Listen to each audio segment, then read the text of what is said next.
नमस्कार दोस्तों। तो आज की इस वीडियो में आपका स्वागत है। और हमने प्लेटो शुरू कर रखा है। ठीक है दोस्तों। और हमने प्लेटो का जो जीवन परिचय पहली क्लास में पढ़ा था। ठीक है दोस्तों। प्लेटो की रचनाएं भी पढ़ी थी। और आज की जो हमारी क्लास रहने वाली है, हम पहुंच चुके हैं आदर्श राज्य के सिद्धांत पर। आदर्श राज्य के सिद्धांत पर हम आज की कहानी को शुरू करेंगे। ठीक है दोस्तों। कल हमने तीन वर्गों के जो तीन आत्माओं का जो सिद्धांत देखा था। तीन वर्गों का जो तीन आत्माओं है, तीन जो वर्गों का सिद्धांत देखा था। ये था क्या? अच्छा, ये पाइथागोरस से लिया था। ठीक है दोस्तों। हाँ, इसमें जो सद्गुण है वो विवेक है, साहस है, संयम है। जिसमें विवेक और बुद्धि है वो क्या बताया? शासक या दार्शनिक राजा। इसमें साहस की गुणवत्ता पाई जाती है, सैनिक या सहायक वर्ग। और इसमें संयम वो है उत्पादक वर्ग। ये हमने कल पढ़ा था। ठीक है दोस्तों। शासक वर्ग को व सैनिक वर्ग को क्या कहता है? संरक्षक वर्ग कहता है प्लेटो। ठीक है दोस्तों। आज जो हम शुरू करने वाले हैं वो है आदर्श राज्य की कहानी को। प्लेटो का आइडल स्टेट क्या था? प्लेटो का आदर्श राज्य क्या था? जो प्लेटो का वो राज्य है वो क्या है? सावयवी। सावयवी। थोड़ी दोस्तों बोलने में थोड़ी दिक्कत आ गई। सावयवी राज्य है, यानी कि ऑर्गेनिक स्टेट है। क्या है? ऑर्गेनिक स्टेट है। न्याय आदर्श राज्य का क्या है? प्राण है। यानी कि जो प्लेटो का जो राज्य है वो किस पर आधारित है? न्याय पर आधारित है। ठीक है दोस्तों। राज्य क्या है? व्यक्ति का ही क्या वृद्ध रूप है, विराट रूप है। कौन कहता है? प्लेटो कहता है। प्लेटो का कहना है कि जो राज्य है वो क्या है? व्यक्तियों से मिलकर ही बनता है। ठीक है दोस्तों। जो दार्शनिक राजा है, जो दार्शनिक राजा है वह क्या है? कानूनों से ऊपर होगा। कानूनों से ऊपर होगा। आदर्श राज्य का उद्देश्य समाज में न्याय की स्थापना करना और सभी वर्गों के बीच सामंजस्य बनाए रखना है। आदर्श राज्य क्या उद्देश्य क्या है? कि न्याय की स्थापना करना और सभी वर्गों के बीच सामंजस्य स्थापित बनाए रखना। ठीक है दोस्तों। न्याय का सिद्धांत जब हम प्लेटो का पढ़ते हैं, ठीक है दोस्तों, न्याय का सिद्धांत जब हमने प्लेटो का पढ़ा था, इसमें क्या कहता है कि जो आत्मा के तीन गुण हैं, ज्ञान, साहस और संयम, यानी कि विवेक, साहस और संयम है जो बताया है, वो क्या है? उनके हिसाब से क्या करता है? वर्गों में बांट देता है। शासक वर्ग, सैनिक वर्ग और उत्पादक वर्ग। समाज के जो तीनों वर्ग हैं वो क्या है? आदर्श राज्य में क्या करेंगे? अपना अपना कर्तव्यों का पालन करेंगे। अपने अपने कर्तव्यों का पालन करेंगे, अपना अपना काम करेंगे। ठीक है दोस्तों। वो किसी अन्य के कार्य में हस्तक्षेप नहीं करेंगे। ठीक है दोस्तों। इसी कारण से हम कहते हैं कि जो अ, आदर्श राज्य है प्लेटो को, क्या न्याय क्या है? आदर्श राज्य का प्राण है। इसी वजह से हम इसको ऐसा कहते हैं। एक बुक हमने देखी थी, स्टेट्समैन। स्टेट्समैन एक बुक हमने पढ़ी थी। हमने बुक का सिर्फ नाम जाना था। इस बुक के बारे में हम पढ़ेंगे अब। ठीक है। स्टेट्समैन की मुख्य विशेषता क्या, इसमें क्या है? राज्यों का वर्गीकरण किया है प्लेटो ने, कि कैसे कैसे राज्यों के प्रकार होंगे। ठीक है दोस्तों।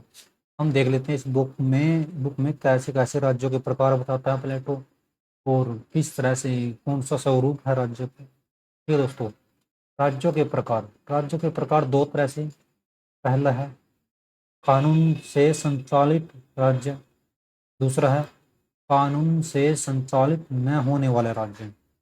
एक तो कौन सा राज्य है जो कानून से चलता है, और दूसरा राज्य कौन सा जो कानून से नहीं चलता है। शासकों की संख्या कैसे बताता है इसमें, जो है कानून से जो संचालित राज्य है इसमें क्या है, अगर उसमें एक व्यक्ति का शासन है तो क्या है, वो है राजतंत्र। इसका कैसा स्वरूप है, राजतंत्रीय स्वरूप है। अगर उसमें कुछ व्यक्तियों का शासन है, अगर उसमें कुछ व्यक्तियों का शासन है तो क्या होगा, कुलीन तंत्र। अगर बहुत से व्यक्तियों का शासन है तो प्रजातंत्र। ठीक है दोस्तों। क्या कहता है प्लेटो, राज्यों के प्रकार बताता है दो, एक तो है कानून से संचालित राज्य और दूसरा है कानून से संचालित न होने वाले राज्य। अब क्या कहता है प्लेटो, जो कानून से संचालित राज्य है वो तीन तरह से बताता है, उसके तीन स्वरूप बताता है शासन के। क्या कहता है, अगर उसमें एक व्यक्ति का शासन है तो वो क्या है, राजतंत्र। अगर उसमें कुछ व्यक्तियों का शासन है तो वो कुलीन तंत्र है। और अगर वह बहुत से व्यक्तियों के द्वारा वहां पर शासन किया जा रहा है तो वो क्या है, प्रजातंत्र है। अब देखते हैं कानून से संचालित न होने वाला राज्य। अगर वहां पर एक व्यक्ति का शासन है तो क्या कहता है, निरकुश तंत्र। अगर कुछ व्यक्तियों का शासन है तो क्या है, अलप तंत्र। अगर बहुत से व्यक्तियों का शासन है तो क्या हो जाता है प्लेटो, उसका स्वरूप अतिवादी प्रजातंत्र। ठीक है दोस्तों। ये प्लेटो ने अपने जो स्टेट्समैन है उस बुक में राज्यों का वर्गीकरण किया है। क्या किया है, राज्यों का वर्गीकरण किया है। और राज्यों के प्रकार दो बताता है, और जो शासकों की संख्या के बारे में बताता है। अगर एक व्यक्ति का शासन, अगर कुछ व्यक्तियों का शासन, और अगर बहु व्यक्तियों का शासन, और कौन सा स्वरूप है वो बताया है यहाँ पर, कौन सा स्वरूप है वो यहाँ पर बता दिया है। ठीक है दोस्तों। अच्छा, अरस्तु है जो, अरस्तु अपना जो राज्यों का वर्गीकरण का जो सिद्धांत है वो किससे, स्टेट्समैन बुक से ही लिया है। स्टेट्समैन बुक से ही लिया है। स्टेट्समैन में सर्वोत्तम संभावित राज्य का क्या किया गया है, उल्लेख किया गया है। क्या किया गया है, उल्लेख किया गया है। ठीक है दोस्तों। अब देखते हैं जो प्लेटो के दर्शन की महत्वपूर्ण शब्दावली, कुछ शब्दावली है प्लेटो की, इसको हम समझते हैं क्या उसका अर्थ है। ठीक है दोस्तों। इसमें एक शब्द है दिका योजनी। देखो अजीब से शब्द है, बोलने भी पता नहीं क्या बोले जाते हैं। ठीक है दोस्तों, ध्यान से बोलने पड़ते हैं। दिका योजनी, इस शब्द का प्रयोग किसके लिए करता है, न्याय के लिए करता है। किसके लिए करता है, न्याय के लिए करता है। और एक, और ये दूसरा शब्द है जो अलेन सोस, यह एक प्राचीन ग्रीक शब्द है जिसका अर्थ है खंडन या प्रश्न उत्तर द्वारा जांच करना। एक है कैलिपोलिस, इस शब्द का प्रयोग आदर्श राज्य के लिए किया गया है जिसका शाब्दिक अर्थ है सुंदर नगर। देखो वर्ड तो, मतलब अर्थ तो कितना सुंदर है, और नाम क्या, कैलिपोलिस। ठीक है दोस्तों। एक है मैग्रीसिया, मैग्रीसिया प्लेटो के जो AWS, जो शायद टाइपिंग मिस्टेक हुई है यहाँ पर। ठीक है दोस्तों। एक नामक ग्रंथ में वर्णित एक आदर्श राज्य का नाम है।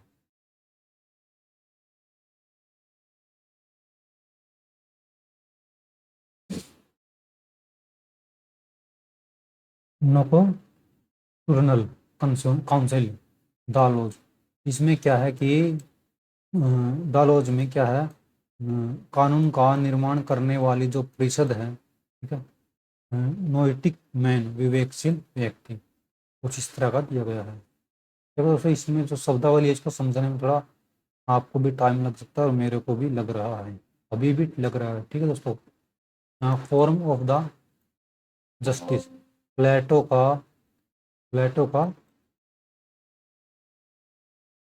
प्लेटो का प्लेटो न्याय को सर्वोच्च एवं चौथा सद्गुण के रूप में फोरम ऑफ द जस्टिस कहता है। ठीक है दोस्तों। देखिए एक किस्म का ये क्या है, गड़बड़ घोटाला सा मेरे को लग रहा है। ठीक है दोस्तों।